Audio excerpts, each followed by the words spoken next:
நிகழ்வுக்கு தலைமையில் இருக்கக்கூடிய கவிஞரும் தோழருமான கவிஞர் நிமோசி அவர்கள் அமைப்பதற்கு விடைபெறுகிறேன். நன்றி, வணக்கம். அன்பான தோழர்களே, ரொம்ப சட்டுன்னு முடிஞ்சு போச்சு. 2 நூல் வெளியிட்டு விட மழை காரணமாக என்னன்னு தெரியல. நானே அவர்கிட்ட பேசும்போது நேற்று சொன்னேன், ஸ்கூல்லாம் விட்டாங்கப்பா, ஏரோப்ளேன்லாம் நின்று போச்சு, ட்ரெயின்னு கூட நின்று போச்சுன்னு. ஆனாலும் அவர் என்ன சொன்னார், எது நின்னாலும் ஏன் ட்ரெயின் நிற்காது, நான் இந்த கவிதை வண்டி நிச்சயம் ஓடினார். எனக்கே கூட கொஞ்சம் சந்தேகங்கள் இருந்தது. ஆனால் கரெக்டாக வந்து சேர்ந்துருக்கு. அப்புறம் இந்த நூலை குறித்து ஒரு விஷயம், நமக்கு சில சோதனைகள் உண்டு. இந்த ஞா உச்சரித்து ரொம்ப காலம், ஏன்னா அதில் வந்து நாக்கு ஓப்பன் பண்ணுறதே கஷ்டமாக இருக்கும். நானும் 2 நாளாக வந்து ஞாங்கன்ற வேறு நங்கன்னு பாட்டு தான் வருதே தவிர அந்த எக்ஸாக்ட் ஞாபகம் வந்து வரல. அப்புறம் ரிவர்ஸில் போய் ரொம்ப வளைஞ்சி உருண்டு ஞப்போல் வலைன்னு சொல்லி ஒன்று பிடிச்சேன். அப்போ அதுவும் நான் அவர் என்ன சொல்கிறாரு, ரொம்ப லெஸ்ஸராக அது உபயோகமாகுது. அப்படி லெஸ்ஸராக உபயோகம் சிறுபான்மையை முன்வைக்கணும் அப்படின்ற ஒரு நோக்கத்திற்காக நான் வந்து இதை முன்னாடி வச்சுருக்கேன். வேறு ஒன்றும் இல்லை தலைப்பு, அந்த தலைப்பில் ஒரு கவிதையே இருக்குது. இங்கே ஒரு விஷயம் என்னென்னா, இந்த மேடை எப்படி கட்டமைக்கப்பட்டதுன்னு சொன்னால், ஒரு பட்டிமன்ற துணி வந்து இந்த மேடைக்கு இயல்பாகவே வந்துருச்சு. என்ன விஷயம்னா, கவிதை சிறந்ததா கட்டுரை சிறந்ததா? ஏன்னா கவிதைக்கு 2 பேர், கட்டுரைக்கு 2 பேர். அது அப்படிப்பட்ட ஒரு சூழல். நார்மலாக வந்து கவிஞர்கள் எல்லாருமே வந்து கவிதை புக்கு எழுதினாங்கன்னா அடுத்தது சிறுகதை தான் எழுதுவாங்க.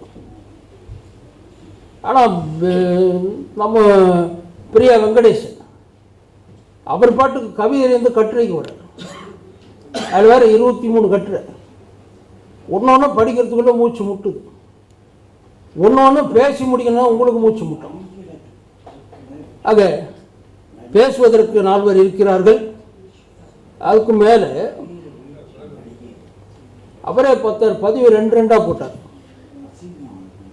அப்போ தான் ஃபோன் பண்ணி ஒரு நண்பர்கிட்ட கேட்டேன், என்னப்பா முதல் 2 பதிவு வந்துருக்கு, 2 பேர் காம்பினேட் பண்ணி போடுறாரு. அதுக்கு பிறகு 2 பேர் காம்பினேட் ஆகுறாங்க. இதெல்லாம் 2 வருதுண்ணே. இல்லை நான் ஒரு ட்ரெயின் மாதிரி விட்டுனுக்கிறாருனா, ஸ்டேஷன் ட்ரெயின் வந்து ஒரு ட்ரெயின் போன பிறகு இன்னொரு ட்ரெயின் வரும் இல்லையா, ஏறக்குறைய அந்த மாதிரி அவருடைய உத்தியோக துணியில் இந்த வேலை நடக்குது. அப்போ அவருக்குள்ள ஒரு ட்ரெயின் இருக்குது. கவிதை ட்ரெயினாக இருக்கலாம், கட்டுரை ட்ரெயினாக இருக்கலாம். அப்புறம் இன்னொரு விஷயம் அற்புதமான ஒரு விஷயம் என்ன பண்ணார், ஏன்னா நண்பர்கள் பேசுவது நண்பர்கள்லாம், அவங்கள வந்து நான் ரொம்ப குறைவாக போட்டேன்னா எனக்கு கொஞ்சம் கஷ்டமாக இருக்குதுன்னா, நான் 2 இன்விடேஷன் அனுப்பிச்சிடுறேன். 2 இன்விடேஷன் அனுப்பிச்சிடுறேன். ஏன்னா கவிதைக்கு ஒரு இன்விடேஷன், நான் சொன்னேன் நடக்க போது ஒரு ஃபங்க்ஷன் தானே, இது எதுக்கு நீ 2 செஞ்சுச்சுன்னுக்கிற? அவன்கிட்ட ஒரு பைனரி ஆஸ்பெக்ட் உள்ளே இருந்துட்டு. அதுக்கு மேலே இந்த டீச்சர் அம்மா வந்திருக்காங்க இல்லையா, அதெல்லாம் நான்லாம் என்னோடய 1வது டீச்சர்லாம் கண்டுபிடிக்கிறது ரொம்ப கஷ்டம். அது கூகுளே தோற்றும். ரொம்ப சிரமப்பட்டு தான் கேட்கணும். இல்லை அவங்கள கண்டுபிடிச்சி நான் என்ன பண்ண போகிறேன்? அது வேறு என்னன்னா அவங்களுக்கு ஞாபகம் இருக்கு. ஏன்னா சென்னையில் படிக்கும்போது பசங்க வந்து அப்படி கொலாப்ஸ் ஆகும்.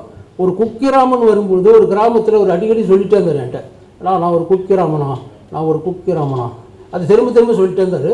ரொம்ப சுலபமாக அந்த டீச்சர் கண்டுபிடிச்சிட்டார். அவரே நேரேட் பண்ணும்போது ஒரு இடத்துல சொல்கிறாரு, மூக்கொழுகி உதடு நனைய அரை நாள் கவிழ்ந்து விடும் நிற்காத கீழாடைன்றார். எல்லாம் அந்த ஸ்கூல் எப்படி இருக்குன்னு எனக்கும் தெரியும். சிரமம் பிடிச்சவன் இருப்பான், மூக்கில் பல்பத்தை போட்டு இருப்பான், காதில் பல்பம் போடுவான், படிக்கிறது மட்டும் அந்த மாதிரி விசேஷமாக இல்லைன்னா ஒரு பையன் முழு ஷாக் போய்ட்டு உட்காந்து சாப்பிடுவோம். அது அந்த மாதிரி ஒரு பள்ளிக்கூடங்கள், நாம் அறிந்த பள்ளிக்கூடங்களை தான் அவர் முன்வைத்திருக்கிறார். அந்த இது மூக்கழுகிற விஷயம்னு வரும்பொழுது நான் ஒரு கவிதை ஒன்று படித்தேன். அந்த கவிதை என்னன்னா, ஒருத்தன் ஒரு நீக்கிறோம், எங்கள் அப்பா படிக்கலை, நான் படிக்கலை, எங்கள் ஊரில் ஒருத்தனுமே படிக்கலை, நான் தான் படித்தேன்ற. படித்ததுனால எனக்கு ஒரு வேலை போட்டு கொடுத்தீங்க, எனக்கு வேலை போட்டு கொடுத்தனால மாத சம்பளம் வந்தது. இப்போ நான் உங்கள் கூட சேர்ந்துக்கிட்டேன், உங்கள் கூட சேர்ந்து நான் ஆடிட்டுருக்கிறேன். அன்னைக்கு ஒரு நாள் மழை, இந்த மாதிரி மழை பெய்து கொண்டிருக்கின்ற ஒரு மாலை பொழுதில் நம்ம எல்லாரும் ஹோட்டலுக்கு போனோம். எல்லாம் முடித்த பிறகு நீங்கள் ரொம்ப அழகாக ஒரு விஷயம் சொன்னீங்க, நீ கூட நாகரிகமான ஆள் தான், எனக்கு அந்த நாகரிகம் எனக்கு புரியலன்றான். எங்கள் ஊரில் எங்கள் அப்பம் படித்தவங்கள, பாட்டம் படித்தவங்கள, முப்பாட்டம் படித்தவங்கள எவனும் படித்தது கிடையாது. ஆனால் எங்கள் ஊரில் என்ன அப்படின்னா, ஒருத்தன் வேகமாக ஓடிட்டு இருக்கான்னு வச்சுக்க, மூக்கு சிந்து ஓடுறான்னு அர்த்தம். ஏன்னா மூக்கு தான் தொற்றுன்னு சொல்லி எங்களுக்கு எல்லாருக்கும் தெரியும். மூக்கு சிந்தன்னா நெருப்பில் தான் நாங்கள் சிந்துவோம். எங்கள் நாகரிகம் அப்படி. ஆனால் நீங்கள் எங்களை விட நாகரிகம் ஜாஸ்தியாக இருக்கிற ஆட்கள் அதே மூக்கு செடியை ஒரு கைகுடியில் சிந்தி 4 புறம் ஜோபியில் பத்திரமா வச்சுருந்து வீட்டுக்கு திரும்ப கொண்டாட்டிட்டு கொடுக்குறீங்க. உங்கள் ஞாபகம் எனக்கு புரியல. இது வந்து ஒரு நீக்கிற கவிதை தான். ஆனாலும் இந்த மூக்கு எழுகும்பொழுது அந்த சளியுடன் சேர்ந்து இந்த சராம்சமும் வந்தது என்பதை முன்வைத்து கொண்டு நூலை வெளியிட்டு சிறப்பித்த ஐயா நாகநாதன் அவர்கள் அடுத்த ஒரு அரங்கம் இருக்கிறது, ஒரு சில மணித்தியாலங்கள் பேசுவார்.